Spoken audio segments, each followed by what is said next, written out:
মা সরস্বতী হলেন হিন্দু ধর্মের জ্ঞান, বিদ্যা, সঙ্গীত, শিল্পকলা এবং বাগদেবীর প্রতীক। তিনি ত্রিমূর্তি দেবী লক্ষ্মী, পার্বতী ও সরস্বতীর মধ্যে একজন এবং ব্রহ্মার স্ত্রী বলে বিবেচিত হন। মা সরস্বতীর উপাসনা মূলত বিদ্যা ও জ্ঞানের আরাধনার জন্য হয়। সংস্কৃত শব্দ সরস্বতী এর অর্থ যে প্রবাহিত হয়, যা মূলত জ্ঞান ও সৃজনশীলতার অপ্রতিরোধ্য প্রবাহকে বোঝায়। চিত্র ও প্রতীক। মা সরস্বতীর চিত্র সাধারণত সাদা বস্ত্রে অলঙ্কৃত থাকে। সাদা রং জ্ঞান, পবিত্রতা এবং আলোর প্রতীক। তিনি সাধারণত পদ্মফুল বা সরস্বতী নদীর ধারে বসে থাকেন। তার 4টি হাত রয়েছে, যা মানুষের 4টি দিক, মনের শান্তি, বুদ্ধি, জ্ঞান এবং অহংকার থেকে মুক্তি প্রতিফলিত করে। বীণা, তার হাতে থাকা বীণা সঙ্গীত ও শিল্পকলার প্রতীক। পুস্তক, তিনি হাতে পুস্তক ধারণ করেন, যা জ্ঞান ও শিক্ষার প্রতীক। অখণ্ড মালা, মনের পবিত্রতা ও ধ্যানের প্রতীক।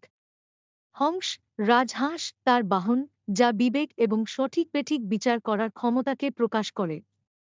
ময়ূর, ময়ূরের উপস্থিতি ইচ্ছাশক্তি, সুন্দর ভবিষ্যৎ এবং আত্মশুদ্ধি নির্দেশ করে। মিথ ও পৌরাণিক কাহিনী। সরস্বতী দেবীর উৎপত্তি এবং তাঁর ভূমিকা সম্পর্কে বহু পৌরাণিক কাহিনী পাওয়া যায়। এক ব্রহ্মার সঙ্গে সম্পর্ক। এক পুরাণে বলা হয়, ব্রহ্মা সৃষ্টির কাজ করতে গিয়ে অনুভব করেন যে তাঁর সৃষ্টি অপূর্ণ। তখন তিনি নিজের শক্তি দিয়ে সরস্বতীকে সৃষ্টি করেন। সরস্বতী তাঁকে জ্ঞান ও সৃজনশীলতার পথ দেখান। 2 বেদমাতা। সরস্বতীকে বেদমাতা বলা হয় কারণ তিনি বেদ ও জ্ঞান প্রাপ্তির উৎস। 3 শুভ্রতা প্রদায়িনী। একটি গল্পে উল্লেখ আছে, সরস্বতী যেখানে উপস্থিত হন সেখানেই অন্ধকার দূর হয়ে জ্ঞানের। সরস্বতী পূজা। সরস্বতী পূজা বিশেষত বসন্ত পঞ্চমীতে উদযাপিত হয়। এই দিনটি বসন্ত উৎসব বা শ্রী পঞ্চমী নামেও পরিচিত। বিশেষত শিক্ষার্থীদের জন্য এই পূজার বিশেষ তাৎপর্য রয়েছে। প্রস্তুতি ও উপাচার। সরস্বতীর মূর্তি বা চিত্র ঘরে, শিক্ষা প্রতিষ্ঠানে বা মণ্ডপে স্থাপন করা হয়। দেবীর সামনে পুস্তক, বীণা এবং হলুদ ফুল রাখা হয়। হলুদ রং। হলুদ রং মা সরস্বতীর পছন্দের রং বলে মনে করা হয়। এই কারণে পূজার দিন উপাসকেরা হলুদ পোশাক পরিধান করেন। পুস্তক আরাধনা। এই দিনে বই ও লেখার সরঞ্জামের পুজো করা হয়, যা বিদ্যার প্রতি শ্রদ্ধা প্রকাশের এক মাধ্যম। মা সরস্বতীর বৈশিষ্ট্য। 1 জ্ঞানদায়িনী। মা সরস্বতী শুধুমাত্র ভৌত জ্ঞান নয়, আধ্যাত্মিক জ্ঞানও দান করেন। 2 সঙ্গীতের রক্ষাকর্ত্রী। তার বীণা বাজানো পৃথিবীতে সঙ্গীতের মাধুর্য ছড়িয়ে দেয়। 3 মননশীলতার প্রতীক।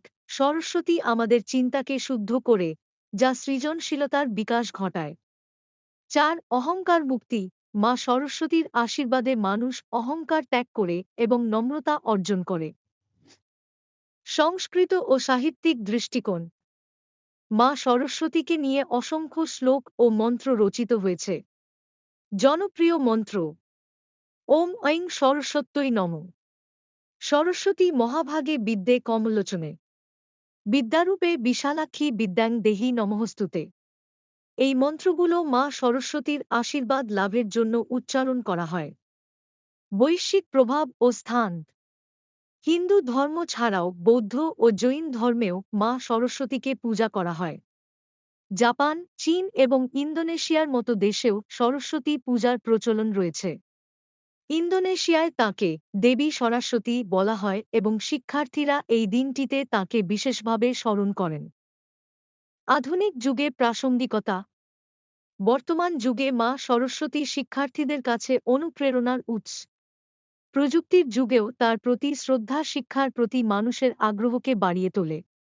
তিনি সৃজনশীলতা ও উদ্ভাবনের প্রতীক হিসেবেও বিবেচিত।